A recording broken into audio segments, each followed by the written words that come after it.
नमस्कार दोस्तों, अनवी टीचिंग में आपका स्वागत है। दोस्तों, आज का हमारा टॉपिक है बद्रीनाथ आर्या, जो आरटीजीटी पीजीटी के लिए काफ़ी इम्पॉर्टेंट हैं। वर्तमान में समकालीन कलाकार, आइए इनके बारे में थोड़ी सी जानकारी लेते हैं। बद्रीनाथ आर्या ये वास्ट टेक्निकी में काम किए हैं और इनके बारे में हम जानते हैं। इनका जन्म 1936 पेशावर पाकिस्तान में हुआ था। कम आकृतियों के साथ मुख्य विषय को अवलोकित करते हुए वास्त चित्रण विधि के व्याकरण के अंतर्गत विषयों की दृष्टि से लखनऊ वास्त के क्षेत्रीय शैली से अंतर्राष्ट्रीय स्तर की समकालीन कला को जोड़ने का काम बद्रीनाथ आर्या ने किया। बद्रीनाथ आर्या के बाद की कला में आपको अमूर्त रूप देखने को मिलते हैं। ललित कला एकेडमी द्वारा इनको 2007 में ललित कला रत्न से सम्मानित किया गया था। अब आइए इनका परिचय देखते हैं। बद्रीनाथ आर्या का जन्म पेशावर में हुआ था 1936 में, जहां न तो कला का कोई वातावरण था और न ही प्रोत्साहन। परिवार के सदस्य भी यही चाहते थे कि बद्रीनाथ किसी और क्षेत्र में जाएं, व्यवसायी बने, ताकि जिनसे आर्थिक लाभ हो। लेकिन इनका पढ़ाई लिखाई के प्रति कभी भी रुचि नहीं रही और हमेशा इनके अंदर कलात्मक रुचि ही देखी गई। काल्पनिक आकृतियों को दीवार और भूमि पर ढूंढते थे। प्राकृतिक रूपाकारों का गंभीरता से अध्ययन ही इनके सृजन का माध्यम बना। अब आइए देखते हैं चित्रकला और मूर्ति कला के बारे में इन्होंने क्या क्या किया। सन 1951 में बद्रीनाथ ने कला और शिल्प महाविद्यालय लखनऊ में कला शिक्षा के लिए प्रवेश लिया और यहीं पर चित्रकला और मूर्तिकला दोनों के मर्मज्ञ बने। जिन कला गुरुओं का इनको साथ प्राप्त हुआ, वे दृश्य कला की लगभग सभी विधाओं पर एक ही तरह के पकड़ रखते थे। अतः बद्रीनाथ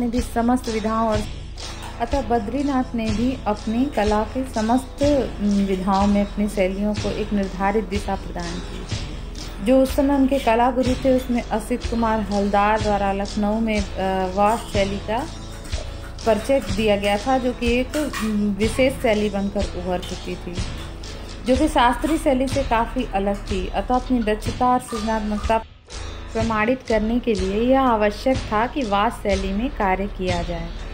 हालांकि जो पारंपरिक विषय वस्तु और चित्र थे, वो वास्त की जो क्षेत्रीय स्थिति थी उससे अधिक नहीं था, लेकिन समकालीन कला जो थी वह इस समय काफ़ी प्रभावित थी।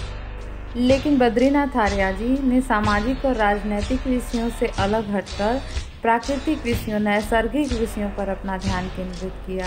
जाड़ा, गर्मी, बरसात, ऋतु परिवर्तन का उन्होंने अनुभव किया। जहां सुखबीर सिंह ने वास्त को बड़े आकार में प्रस्तुत किया, वहीं इन्होंने इसके आकार को सामान्य रखा।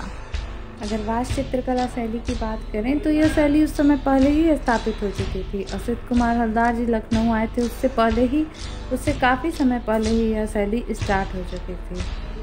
इस शैली में बहुत सारे लोग काम कर रहे थे। विश्वनाथ मुखर्जी, हेली, एस.एन. राय, N.K. मिश्र, बहुत लोग कर रहे थे। अब इसमें जो सभी कलाकार थे वह इस पर खूब प्रयोग कर रहे थे। इसमें संयोजन, दैनिक जीवन और धार्मिक विषयों से संबंधित संयोजन को महत्व दिया जा रहा था। हालांकि बद्रीनाथ आर्य जी ने आधार तो यही कला संस्कार, इसी शैली का आधार था, पर इन्होंने इस एक परंपरा के अंतर्गत रहना ये नहीं चाह रहे थे और एक नया रास्ता खोज रहे थे। और इस प्रयोग के तहत इन्होंने आकारों के संयोजनों के मूल तत्व को लेकर आकारों में परिवर्तन करके इन्होंने इसके साथ इसको प्रयोग करना शुरू किया। जब इनके पूर्व के रेखांकनों को हम देखेंगे तो दिखाई देता है कि घुमावदार आकृतियाँ हैं, एक दूसरे से जुड़ी हुई आकृतियाँ हैं, जिनके अंदर अंतर्द्वंद जैसा लग रहा है।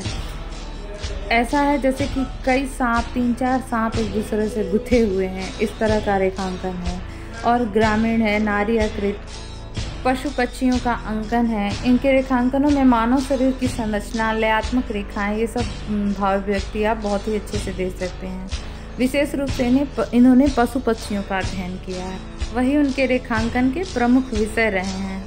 एक रेखांकन है जिसमें भैंस पानी में जा रही है और उसके सर पर कौवा बैठा है। यह तटिंग मार्मिक रेखांकन है, इनकी कला संवेदनशीलता को पुष्ट करता है।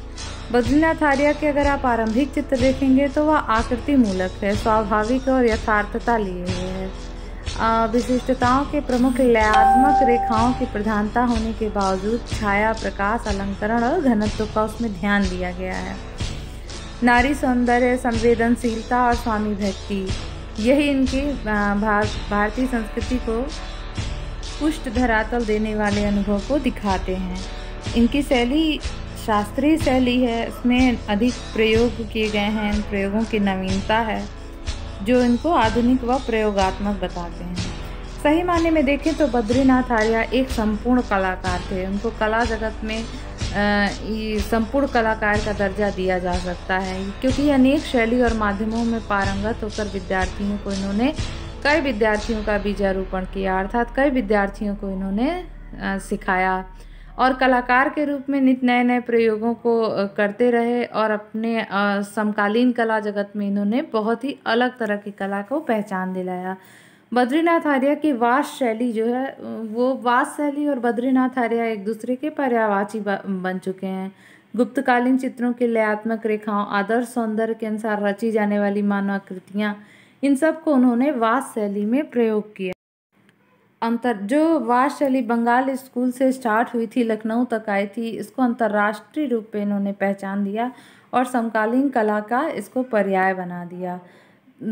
तो संपूर्ण अर्थों में देखा जाए तो यह एक संपूर्ण कलाकार बनकर सामने आए। 20वीं सदी के अंतिम 2 दशकों में बद्रीनाथ आर्य ने जितने चित्र रचे हैं वो प्रायोगिक दृष्टिकोण से अति सराहनीय, उसमें नए नए प्रयोग बनाए। समकालीन कला में वास शैली को लेकर उन्होंने नए नए प्रयोग किए। कला और शिल्प महाविद्यालय लखनऊ के चित्रकला विभाग के प्रधानाचार्य को ये सुशोभित कर चुके हैं और आज भी नियमित रूप से कला साधना में स्वयं को व्यस्त रखते हैं। इस समय तैल रंग में भी उनके प्रयोग देखे जा सकते हैं।